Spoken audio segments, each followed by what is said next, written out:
Bonjour à tous, je vous invite à suivre ma vidéo concernant la campagne électorale en Pologne. Dans quelques mois, probablement 4 mois, nous aurons les élections parlementaires en Pologne. Mais plus que ça, en fait, la Pologne va entrer dans un cycle électoral qui va durer 2 ans. Parce que finalement, donc cette année, en octobre, la date n'a pas encore été fixée, mais ça sera en octobre de cette année, il y aura les élections parlementaires en Pologne. Ensuite, au mois d'avril de l'année 2024, nous aurons les élections régionales. Ensuite, les élections européennes, comme dans toute l'Union européenne. Et ensuite, en 2025, probablement en juin-juillet 2025, nous aurons les élections présidentielles. Donc finalement, tout un cycle électoral qui risque d'amener beaucoup de changements, de métamorphoses, de mutations politiques. Il convient même de se poser la question si les deux camps politiques en présence, donc qui s'affrontent depuis maintenant près de 20 ans, depuis finalement 2005, resteront tels quels en 2025. Tout porte à croire que non, parce que finalement ces formules politiques ainsi que les leaders arrivent à leur terme, peut-on dire, à la retraite politique. Donc la Pologne entre dans une phase très intéressante où rien n'est écrit, rien n'est défini. Et finalement, l'avenir politique de la Pologne reste assez incertain, d'où il est intéressant pour un politologue, un journaliste, de suivre et commenter cette actualité en direct et en temps réel. Euh, je tiens tout d'abord à vous informer, donc pour ceux qui n'ont pas encore eu l'occasion de voir l'une de mes vidéos, que je suis une personne non-voyante. Donc je suis un journaliste, je commente l'actualité, que ce soit l'actualité française, polonaise ou européenne.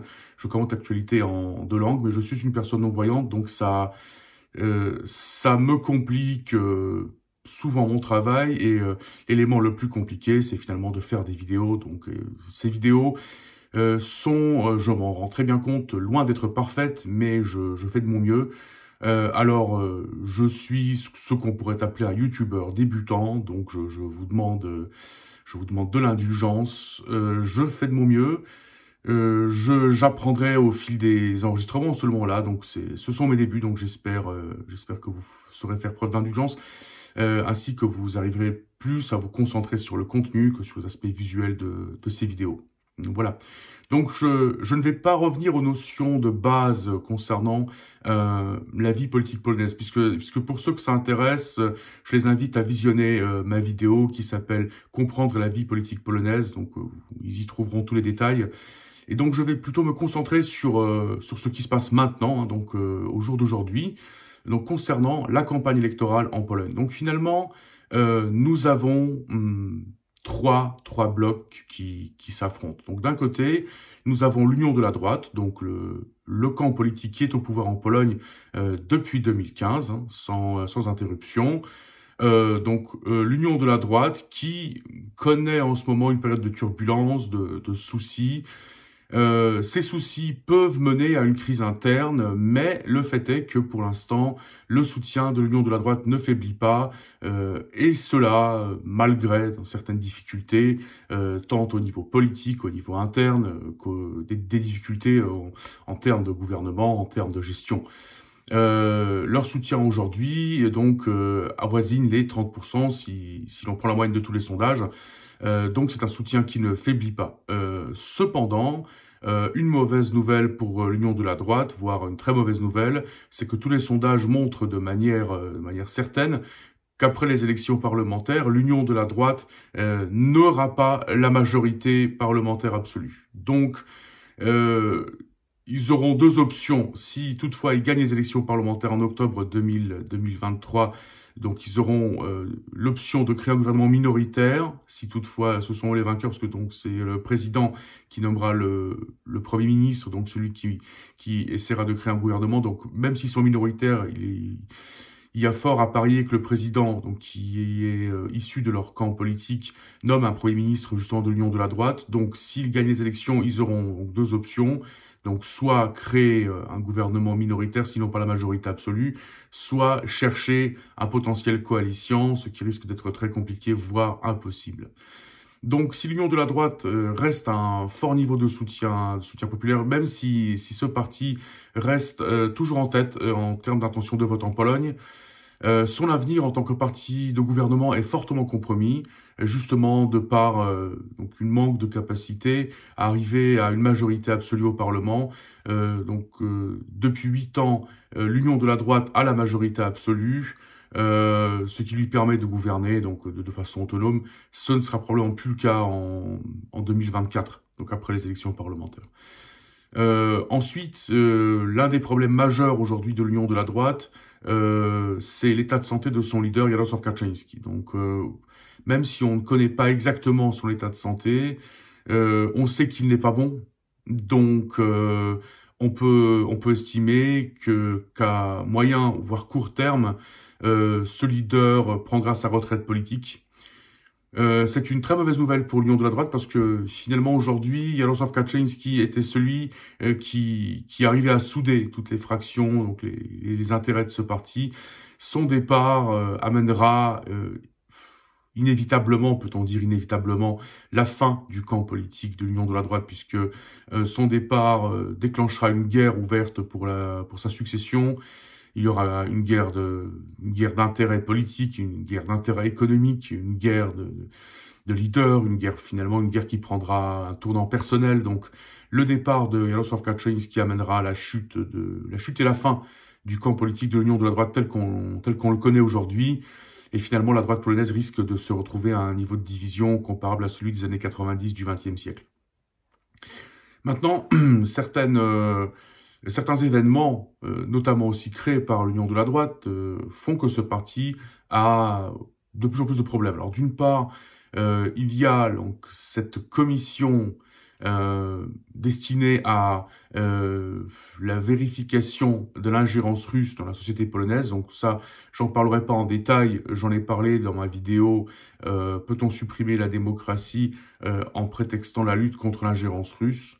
Donc je vous invite à la voir pour ceux que ça intéresse. Donc cette commission aujourd'hui constitue un véritable souci pour les gouvernants. Donc ça devait être effectivement donc un atout. Aujourd'hui c'est un souci puisque cette commission, donc une institution qui va être créée de manière tout à fait donc illégale et finalement inconstitutionnelle, a suscité beaucoup de critiques tant en Pologne qu'à l'étranger.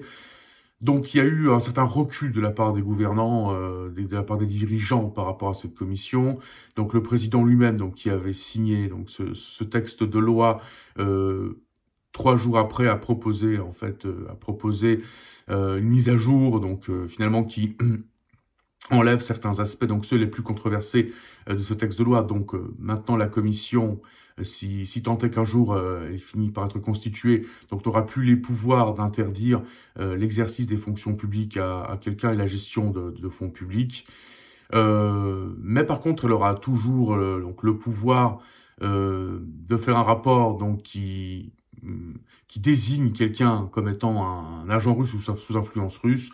Donc cette commission, donc finalement pourra diffamer donc les acteurs de la vie politique, ceux qu'elle jugera comme étant des acteurs néfastes ou pro-russes.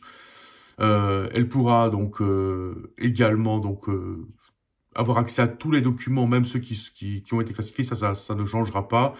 Par contre, ce qui change pas non plus, c'est le fait que les membres de cette commission auront l'immunité pour toute activité dans le cadre de leur travail dans la commission. Un autre élément par contre qui change, c'est que les parlementaires ne pourront pas être membres de cette commission. Le fait est que ça change pas grand-chose puisque finalement, donc dans la mesure où l'opposition boycotte ce projet, si cette commission un jour réussit à être constituée, elle sera constituée que de membres nommés par le parti Union de la droite, donc par le camp politique Union de la droite. Donc cette commission n'aura aucune crédibilité finalement et donc aujourd'hui son impact paraît assez dérisoire dans la mesure où cette initiative a été jugée de manière quasi unanime comme une initiative destinée à détruire les opposants politiques. Donc aujourd'hui, cette commission, même avant d'avoir été créée, perd toute crédibilité. Donc la question est de savoir si le gouvernement va quand même la créer ou pas. Donc il y a eu un texte de loi donc qui a été mis à jour donc selon les éléments dont je viens de parler. Ce texte de loi maintenant a été envoyé au Sénat donc qui aura 30 jours pour travailler dessus. Alors, on peut imaginer deux scénarios, que le texte de loi revienne à la chambre basse du Parlement et que le Parlement ou l'Union de la droite à la majorité donc revote le texte de loi, donc mette quand même en place la commission et qu'il finisse par être constitué un jour ou l'autre.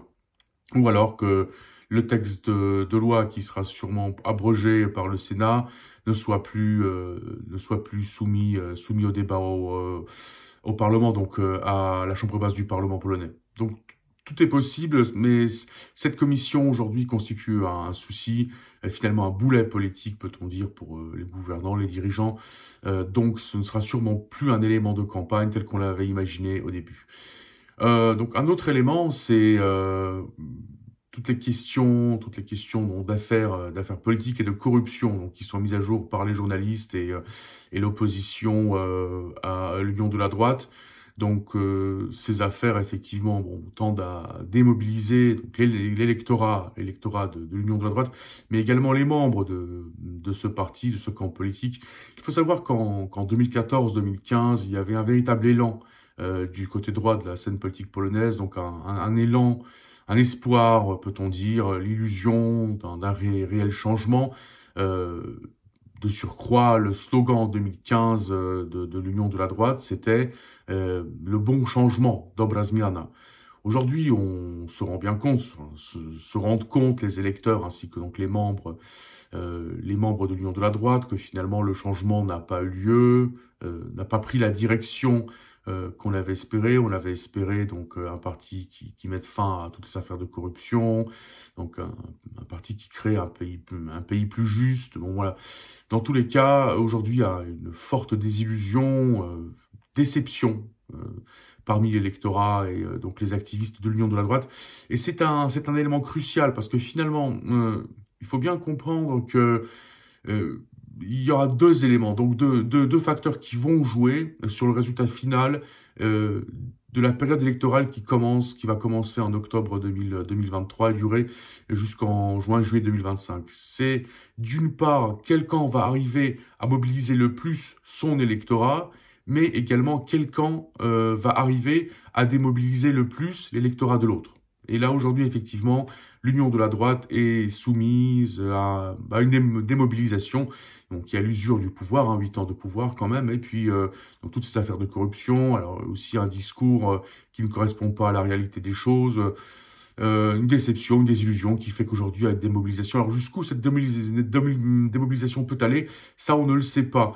Parce que donc l'Union de la droite a un atout de masse, c'est qu'en fait, c'est le parti qui a créé... peut-on dire, l'État social polonais, les allocations familiales et autres prestations sociales. Donc aujourd'hui, l'un des arguments de la droite, de l'Union de la droite, ça va être de dire, mais si vous ne votez pas pour nous, si vous nous mettez à la porte, la coalition civique, donc l'opposition, va revenir au pouvoir et tout le social qui a été mis en place sera tout simplement supprimé. Donc ça, c'est un argument de masse et sûrement, c'est un argument qui fera réfléchir à deux fois l'électorat de ce camp politique. Cependant, la démobilisation est réelle. La question va se poser de savoir jusqu'où la démobilisation ira. Alors, aussi, donc, des éléments qui montrent la crise interne. Donc, depuis quelques jours, on assiste à un conflit entre un certain nombre de leaders concernant la façon de mener la campagne électorale. Ce conflit a mené à la démission donc du chef de campagne actuel, Tomasz Poręba, donc qui avait dirigé les campagnes précédentes de l'Union de la droite. Donc il a été remplacé aujourd'hui par Joachim Brudziński, donc une personne proche de Jarosław Kaczyński, mais aussi donc une personne connue plutôt pour une ligne dure et un discours très dur, surtout vis-à-vis de l'opposition.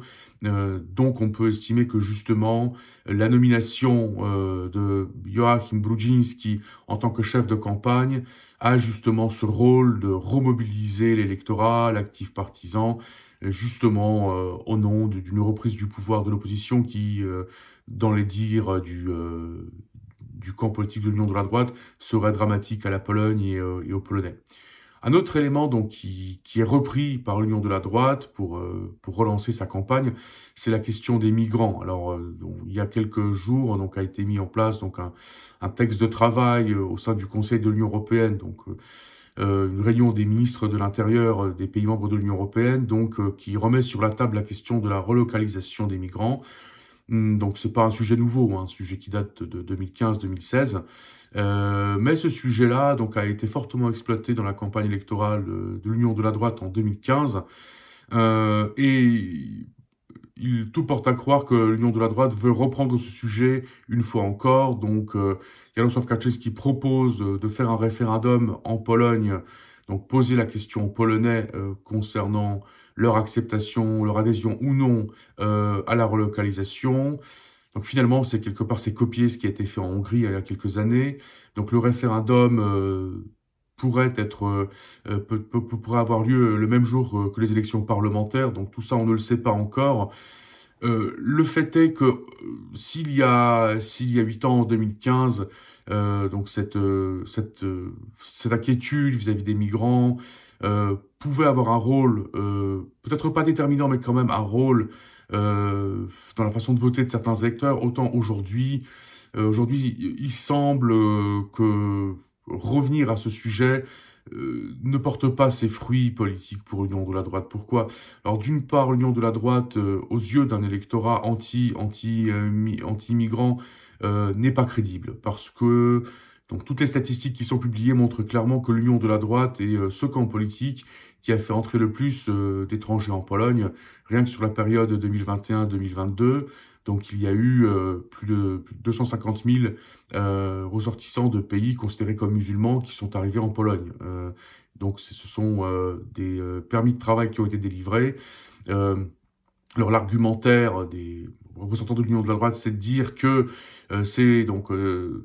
ces travailleurs étrangers sont là pour un temps déterminé, mais donc ça ne coïncide pas avec un discours d'un parti qui tend à fermer toutes les portes et les fenêtres de la Pologne aux étrangers. Voilà, donc d'une part, nous avons un discours, peut-on dire à la limite de la xénophobie, du racisme, et d'un autre côté, nous avons une politique qui fait que finalement, aujourd'hui, l'Union de la droite est effectivement ce camp politique qui a fait entrer le plus de ressortissants étrangers en Pologne de tous les gouvernements depuis 1989. Donc, c'est un sujet sur lequel l'Union de la droite n'est plus crédible.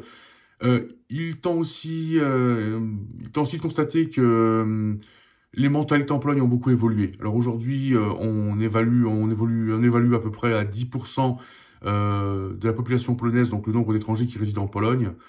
Donc les étrangers ne sont plus quelque chose de nouveau en Pologne, ce n'est pas quelque chose d'étrange. Donc les Polonais ont appris à vivre avec la différence. Donc cette différence leur pose de moins en moins de soucis.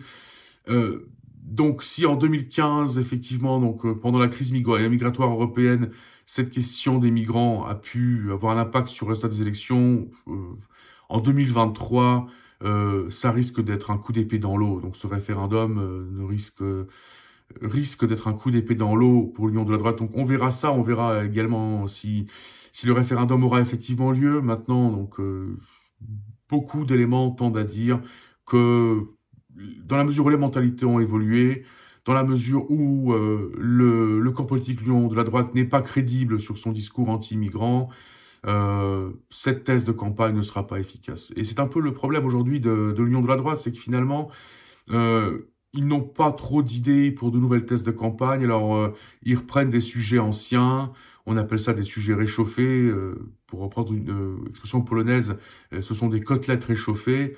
Mais donc aujourd'hui ils n'ont pas vraiment de thèse nouvelles, donc d'idées nouvelles à faire valoir, et c'est un peu le problème qu'ils ont. Mais ils ont un électorat très fidèle, même si l'électorat se démobilise, même si les activistes partisans se démobilisent, même si le militantisme, donc l'action militante se démobilise, il y a quand même cet élément indéniable donc de l'État social qui en grande partie a été créé par l'Union de la droite. Et donc ce discours qui tend à dire attention, si vous ne votez pas pour nous, eh bien ce seront donc les représentants de la coalition civique qui reviendront au pouvoir et qui démantèleront tout ce que nous avons créé en 8 ans, entre autres l'État social. Maintenant, prenons en compte l'opposition. Donc nous avons la coalition civique qui clairement est à l'offensive. Cependant, les résultats de cette offensive ne sont pas aussi flagrants. aussi évident que l'on aurait pu, ou alors que ses leaders auraient pu l'espérer. Parce que si effectivement on voit une certaine remontée du soutien populaire pour la coalition civique, cette remontée ne place toujours pas la coalition civique en tête des intentions de vote en Pologne. Et donc, elle n'est pas si importante que ça, puisque finalement, si on prend les sondages des 2-3 dernières semaines, par rapport au mois de mai, effectivement, la coalition civique de Donald Tusk donc gagne entre 2 et 4 à 5 points de soutien, mais reste toujours en seconde position derrière l'Union de la droite. Cependant, aujourd'hui, clairement, ce parti est à l'offensive, Donald Tusk lui-même est à l'offensive, la situation s'y prête, il faut le souligner. Donc les sujets de campagne apparaissent d'eux-mêmes. Hein, donc d'une part, donc la loi qui a durci la loi de l'avortement en Pologne, donc un arrêt du tribunal constitutionnel de novembre 2020, donc qui a durci la loi concernant donc l'IVG en Pologne. Depuis le durcissement de ces règles concernant l'IVG, il y a eu 6 femmes donc qui sont décédées. Donc on estime que justement aujourd'hui le durcissement des règles concernant les conditions de l'avortement font que les médecins ont simplement peur de pratiquer un avortement, même dans une situation où donc le pronostic d'une femme est engagé. Et donc une 6e victime, donc une femme d'une trentaine d'années qui est morte donc dans la ville de Nowy Targ, justement où effectivement son pronostic était engagé, l'avortement n'a pas été pratiqué. Ça a déclenché un certain nombre de manifestations, ainsi que le relancement du débat justement concernant l'avortement.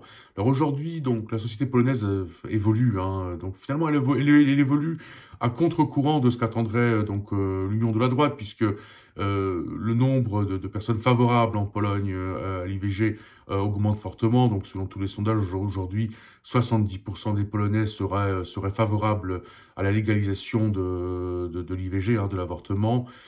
Donc chose que n'envisage même pas l'Union de la droite. Donc le fait est qu'aujourd'hui, donc justement, hein, que la coalition citoyenne donc porte ce sujet en promettant qu'après les élections, si c'est ce parti qui gagne les élections, il promet d'instaurer donc de légaliser l'IVG jusqu'à la 12e semaine de grossesse. Donc un sujet assez porteur, ainsi que donc cette commission de vérification de l'ingérence russe en Pologne, donc forcée par l'Union de la droite, hein, donc qui a fait tout simplement peur donc aux citoyens, un certain nombre de citoyens. Donc cette commission, ce projet de commission, finalement cette loi visant à créer cette commission, a mobilisé fortement mobilisé donc les électeurs de la coalition civique. Ce projet de loi explique fortement la forte participation, donc la journée de manifestation à Varsovie du 4 juin, journée organisée par Donald Tusk et donc son parti politique. Mais le fait est qu'effectivement, cette loi ainsi que cette intention de vouloir éliminer ses opposants politiques a fortement mobilisé aujourd'hui la coalition citoyenne. Cependant, ce parti doit faire face à plusieurs soucis. Donc d'un côté, effectivement, comme je le disais, si on assiste en fait à une augmentation du soutien pour la coalition civique, ce soutien n'est pas aussi massif qu'auraient pu l'espérer ses leaders. Ensuite, la coalition civique qui reste toujours en seconde position de les intentions de vote. C'est très important parce que même si l'on part du postulat, même si l'on adapte le scénario selon lequel, après les élections parlementaires en Pologne, aucun parti n'aura la majorité absolue, le président, en premier lieu, va quand même confier la mission de créer un gouvernement au parti qui aura gagné les élections. Donc, même si l'Union de la droite n'a pas la majorité et gagne les élections, eh bien, ce sera à l'Union de la droite de créer un gouvernement. Donc, si la coalition civique arrive en seconde position, elle aura que très peu de chances en fait de former un gouvernement. Donc même si elle a, si elle réussit à rassembler autour d'elle donc des potentielles coalitions, si elle n'arrive pas à une majorité absolue, donc elle aura du mal à former un gouvernement. Et surtout s'il arrive en seconde position dans la course électorale en fait au terme des élections parlementaires. Donc Pour la coalition citoyenne, donc il y a un enjeu qui est de taille, c'est d'arriver en première position, même si ce parti n'a pas la majorité absolue. Aujourd'hui, l'enjeu pour ce parti, c'est d'arriver en première position, quoi qu'il arrive, au terme des élections parlementaires, et c'est loin d'être acquis. Donc aujourd'hui, ça, c'est un souci de taille pour la coalition citoyenne. Donc comment faire pour mobiliser les électeurs, sachant que, comme je le disais, les lignes ne bougeront plus. Donc il y a très peu d'électeurs indécis finalement à convaincre. Ce qui va jouer, c'est la mobilisation et la démobilisation. Donc aujourd'hui, l'enjeu véritable de la coalition citoyenne, c'est de mobiliser au maximum ses électeurs, mais aussi de convaincre les électeurs de l'opposition, donc ceux qui ne votent pas pour l'union de la droite, qui sont contre l'union de la droite, mais ceux qui vont voter pour l'opposition, de voter pour coalition citoyenne civique, au sens où ce parti a le plus de chances de faire le meilleur score, en fait. Donc ça, c'est un autre enjeu, mais un enjeu qui présente un gros risque. C'est-à-dire que aujourd'hui, on voit une chose, c'est que si l'on additionne le niveau de soutien pour coalition civique, pour la coalition centriste, la troisième voie ainsi que la gauche, finalement, ce soutien n'augmente pas. Donc nous avons en fait un bloc où le soutien n'augmente plus. Par contre, ce soutien se répartit de façon différente entre les différents partis. Donc, cette répartition change. Donc, finalement, depuis début juin de cette année, c'est la coalition civique qui gagne en soutien, mais justement au prix des deux autres partis. Donc, la coalition centriste, la troisième voie, ainsi que le parti de gauche, enfin la coalition de gauche. Donc ces deux partis aujourd'hui perdent du soutien populaire justement au profit de coalitions civiques. Alors ça c'est un souci pour toute opposition parce que même si la coalition civique arrive en tête aux élections parlementaires, et si elle se retrouve dans une situation où on n'a pas avec qui faire de coalition et qu'elle n'a pas la majorité, et même la majorité absolue, ce sera quand même l'union de la droite qui d'une manière ou d'une autre aura le pouvoir. Donc comment faire pour coalition civique pour d'une part arriver en tête aux parlementaires et d'autre part avoir des coalitions au terme des élections parlementaires, ça c'est la vraie question. Alors l'une des réponses consiste à créer une liste commune. Donc cette question reste encore sur la table en Pologne. Elle n'a pas été tranchée. Tout porte à croire que la question reviendra à l'ordre du jour en fin de l'été, entre août et septembre. Où l'on verra les sondages à un mois, à 6 semaines avant les élections parlementaires. Donc si effectivement on assiste toujours à la chute du soutien des deux autres partis, donc coalition centriste, la troisième voie ainsi que la coalition de gauche, le parti de gauche, donc là effectivement la question d'une liste commune se reposera. Alors, ce qui risque d'être le plus probable, c'est qu'une coalition entre la plateforme civique, donc le parti de Donald Tusk, ou alors la coalition civique, donc reste possible avec la gauche. Pourquoi? Parce que finalement aujourd'hui, quand on regarde la campagne électorale, le discours, les tests de campagne de la gauche et du parti de Donald Tusk, donc de la coalition civique, ce sont quasiment donc, les mêmes tests de campagne, les mêmes discours, à quelques éléments près. Donc aujourd'hui, effectivement, la gauche perd son soutien au profit de coalition civique au sens où les électeurs préfèrent se reporter sur un parti qui a plus de chances de gagner les élections. Donc effectivement, aujourd'hui, la question se pose d'une coalition électorale, qui aurait ses atouts pour les deux partis. Donc d'un côté, la gauche ne risquerait plus de se retrouver sous le seuil des 5% après les parlementaires. D'autre part, la coalition civique pourrait augmenter effectivement son capital politique et son score électoral. Donc cette coalition, elle aurait du sens. Et elle est probable. Je n'ai pas dit qu'elle avait été décidée, donc elle reste très probable néanmoins. Maintenant, ce qui paraît peu probable aujourd'hui, c'est une coalition civique avec la coalition centriste, parce que quand on regarde les sondages, cette coalition reste quand même au-dessus du seuil des 7 des 8%, donc c'est les seuils exigés pour des listes de coalition dans les élections parlementaires en Pologne. Et si l'on se réfère au résultat historique du parti agrarien, donc le PSL, donc ce parti a toujours été sous-évalué par les sondages. Son coalition, donc le parti de Szymon Hołownia, lui aussi arrivera à faire 5-6%. Donc finalement, la coalition centriste, même si elle n'a pas espéré un score qui soit un score très élevé, elle peut quand même compter sur un score à deux chiffres, donc un score qui avoisinera entre les 8 et 12%. Donc si effectivement la gauche a tout intérêt à faire une coalition avec le parti de Donald Tusk, et si le parti de Donald Tusk a tout intérêt à faire une coalition avec la gauche, aujourd'hui la coalition centriste n'a pas vraiment d'intérêt en fait à faire de coalition avec le parti de Donald Tusk. Cette coalition entre coalition civique et la coalition centriste paraît peu probable. La coalition, par contre, entre la gauche et la coalition civique paraît donc assez probable. Une liste commune pour toute l'opposition paraît à ce jour assez peu probable aussi, puisque donc ça c'est une formule politique qui avait été expérimentée en 2019 lors des élections européennes. Et donc l'opposition effectivement avait créé des listes communes, donc elle a perdu la confrontation avec l'union de la droite. Donc, ce qui paraît le plus probable aujourd'hui, à ce jour, c'est donc deux listes d'opposition. Donc, d'une part, la coalition civique avec la gauche et d'autre part, la coalition centriste, donc composée du parti agrarien et du parti de Szymon Hołownia Pologne 2050. Maintenant, il convient également d'analyser le troisième acteur de cette course politique.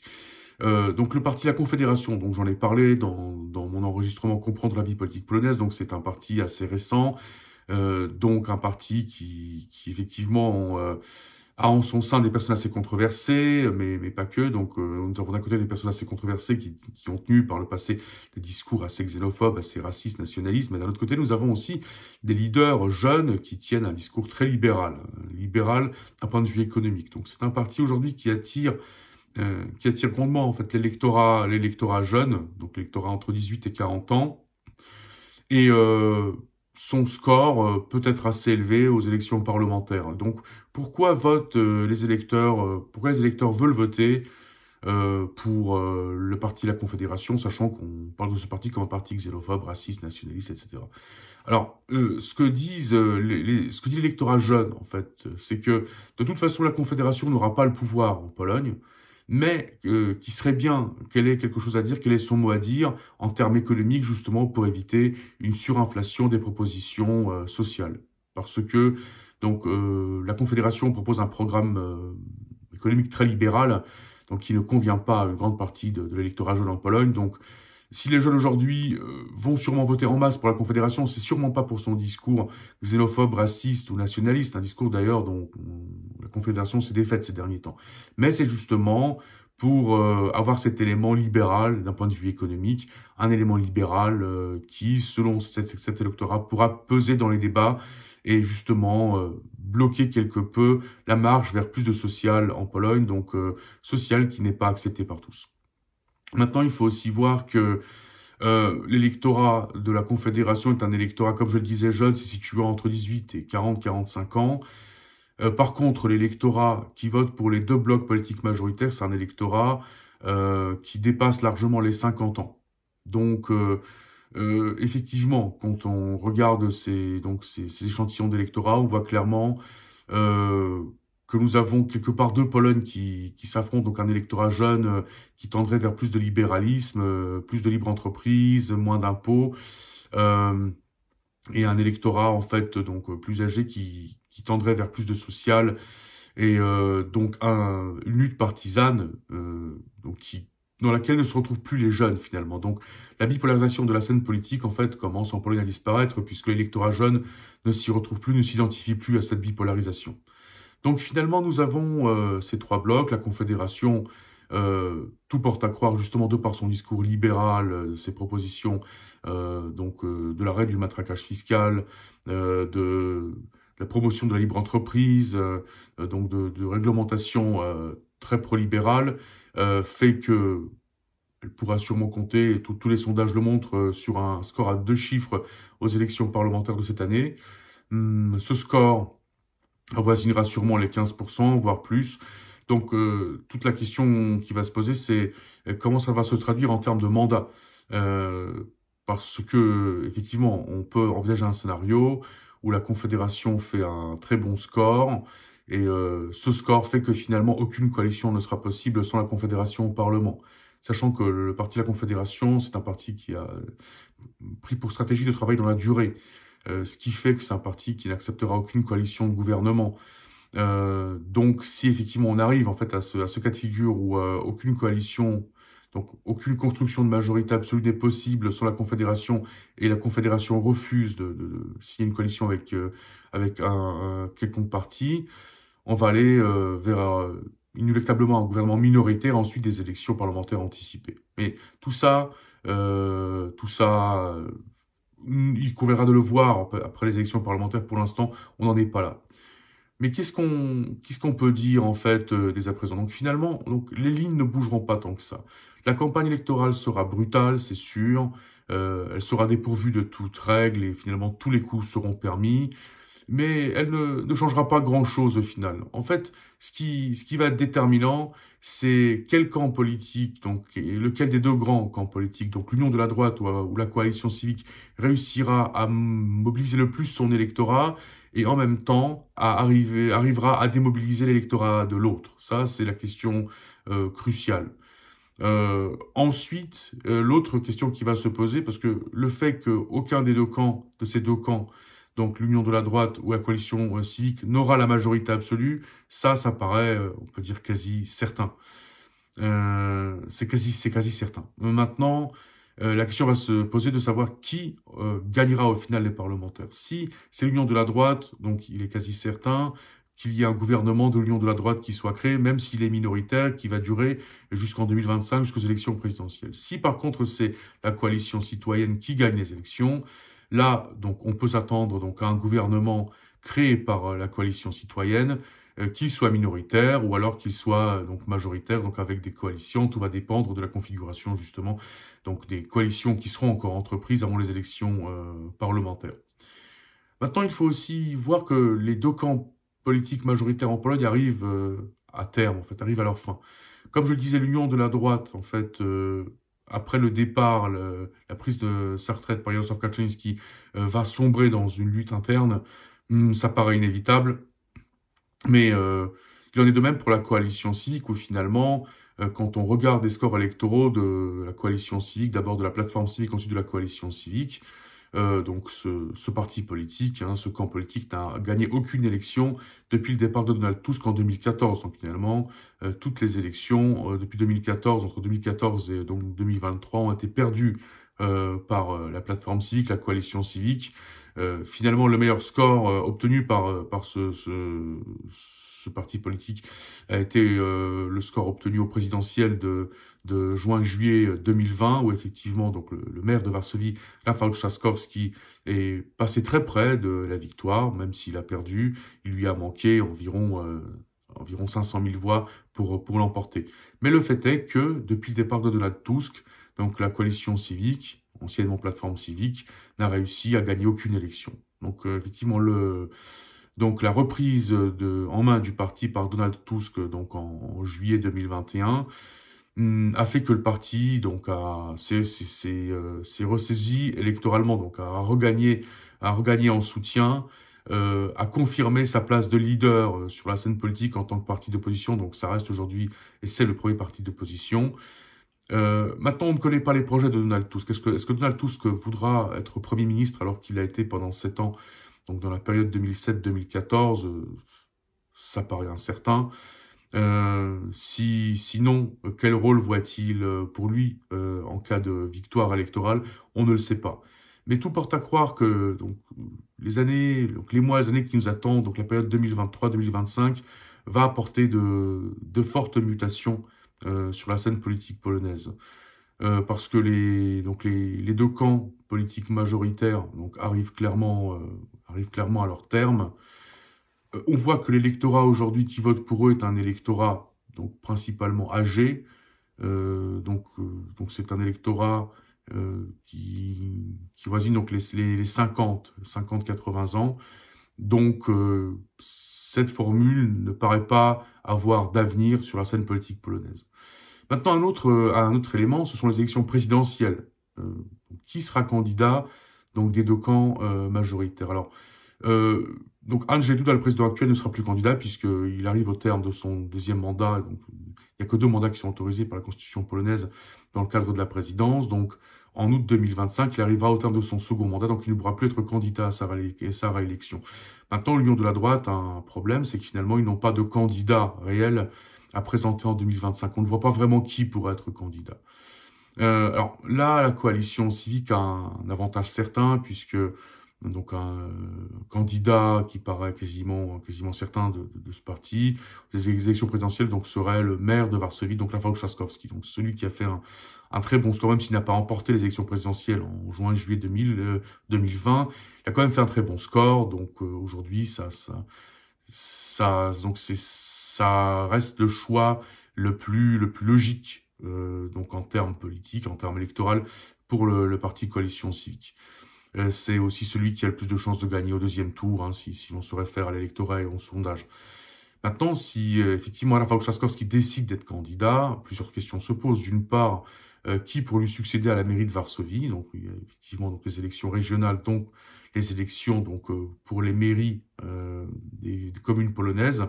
Donc qui pour lui succéder? Donc est-ce qu'il sera encore candidat en 2024 à la mairie de Varsovie?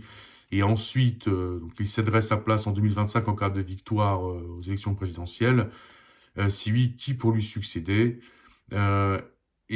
Aussi, question qui se poserait, c'est est-ce que la coalition civique est prête à perdre Varsovie? Pourquoi? Parce que si c'est l'union de la droite qui garde le pouvoir, en cas de victoire au présidentiel de Rafał Trzaskowski, si c'est lui le président de Varsovie, c'est le gouvernement qui nommera un commissaire pour la capitale jusqu'aux élections régionales. Donc, si c'est l'union de la droite qui est au pouvoir en 2025, ce sera un candidat, ce sera un politicien de l'union de la droite qui sera nommé en tant que commissaire à la tête de la ville de Varsovie. Donc, est-ce que la coalition citoyenne, coalition civique est prête à prendre ce risque? Ça, on ne le sait pas. Le fait est que aujourd'hui, Rafał Trzaskowski paraît être donc le candidat le plus logique d'un point de vue politique pour les présidentielles de 2025. Est-ce qu'il le sera? On ne le sait pas. Et c'est justement ce qui est intriguant, c'est que finalement, on voit que les formules politiques en place en Pologne arrivent à leur terme. Alors finalement, le post-communisme en Pologne a duré entre 1989 et 2005. En 2005, il a pris fin au terme des élections parlementaires de septembre 2005. Aujourd'hui, on arrive au terme de la bipolarisation entre donc le parti de Jarosław Kaczyński et le parti de Donald Tusk. Mais dans la mesure où ces deux partis sont encore majoritaires, cette bipolarisation en fait a encore un rôle à jouer. Mais ce rôle à jouer va tendre à disparaître et ces 2 prochaines années, donc 2023, 2024, 2025 et les élections successives donc, qui vont s'y produire, vont amener beaucoup de changements politiques en Pologne, de mutations, voire de nouveaux leaders. Et il est permis de croire qu'il y aura donc une scène politique qui sera totalement différente, à partir de 2025. Alors, dernière chose de cet enregistrement, il convient de voir que les élections parlementaires sont importantes cette fois en Pologne parce que donc aujourd'hui, donc le parti qui est au pouvoir, l'union de la droite, le camp politique qui est au pouvoir, ne respecte pas les règles démocratiques. Alors il y a donc une appropriation de tous les instruments de l'État aujourd'hui, donc qui sont complètement maîtrisés par un seul parti, donc l'union de la droite et ses membres et ses délégués. Donc les médias publics aujourd'hui ne sont plus des médias, mais finalement un tube de propagande pour le gouvernement. Et on assiste toujours d'ailleurs à une tentative d'éliminer l'opposition, les opposants en fait au gouvernement, de par justement cette commission destinée à, en théorie, officiellement à traquer l'ingérence russe en Pologne. Et finalement, c'est une commission qui était destinée à détruire les opposants politiques. Donc aujourd'hui, les dirigeants actuels ne respectent pas ne respectent pas les règles du jeu démocratique, c'est une évidence. Il y a également donc des éléments, des agissements en termes économiques qui tendent vers un monopole partisan en Pologne, le monopole de l'Union de la droite, à savoir toutes les entreprises d'État sont complètement dominées par les représentants de l'Union de la droite. L'Union de la droite qui finalement ne se gêne pas pour aller drainer les fonds des entreprises publiques. Alors comment est-ce qu'ils font? Bien simplement, donc leurs représentants sont engagés dans ces entreprises et en contrepartie, ils reversent une partie de leur salaire dans les caisses du parti ou alors en tant que don à des politiciens désignés par ceux qui leur donnent ce travail. Donc c'est légal finalement, puisque chacun a le droit de verser à qui il veut l'argent qu'il a gagné de manière légale. Bon, mais simplement le fait est que l'Union de la droite a créé en fait un mécanisme qui lui permet de détourner l'argent de l'État, l'argent public, en mettant des gens en place, donc des gens à eux en place dans les entreprises publiques, et en drainant justement comme ça les fonds publics de l'État. Donc ces élections-là, en fait, sont importantes, parce que si l'Union de la droite garde le pouvoir après ces élections, on peut s'attendre à une lutte contre la presse indépendante, on peut s'attendre encore à un durcissement de la ligne actuelle et à une détérioration de la démocratie polonaise. Donc aujourd'hui, la Pologne en est pas à l'état hongrois ou turc, mais on se rapproche très dangereusement de ce qui se passe en Hongrie. Il y a aussi eu une tentative de prise des médias. Alors les médias régionaux, en fait, ont été rachetés par l'entreprise énergétique Orlen, donc l'entreprise aujourd'hui contrôlée par l'État PKN Orlen. Donc effectivement donc des médias qui sont contrôlés par cette entreprise et finalement contrôlés par les dirigeants de l'Union de la droite. Voilà. Alors l'Union de la droite n'est pas encore arrivée à reprendre tous les médias en Pologne, puisque les médias d'opposition sont assez puissants, notamment donc la télévision TVN, donc qui appartient aujourd'hui au groupe Discovery. Mais le fait est qu'on a essayé, que les dirigeants de l'Union de la droite a essayé de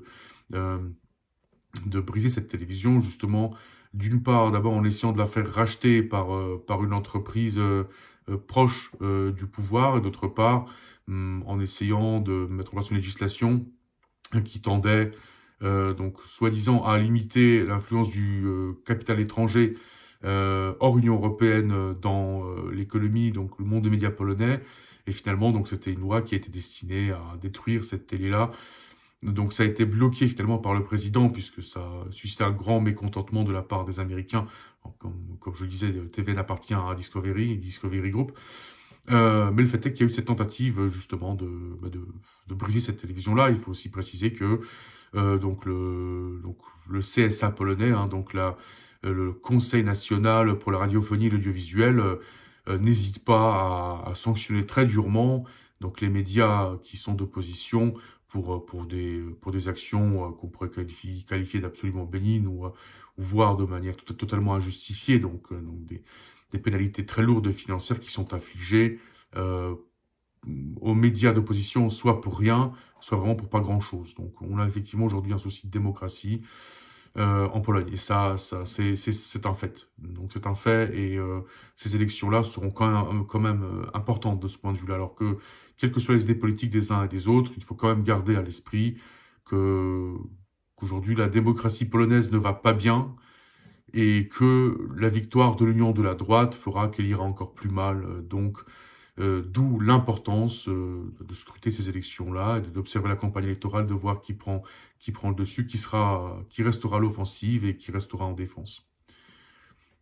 Bien, je vous remercie d'avoir voulu écouter cet enregistrement. Pour ceux qui estiment que cet enregistrement a une quelconque valeur, je les invite à s'abonner à ma chaîne.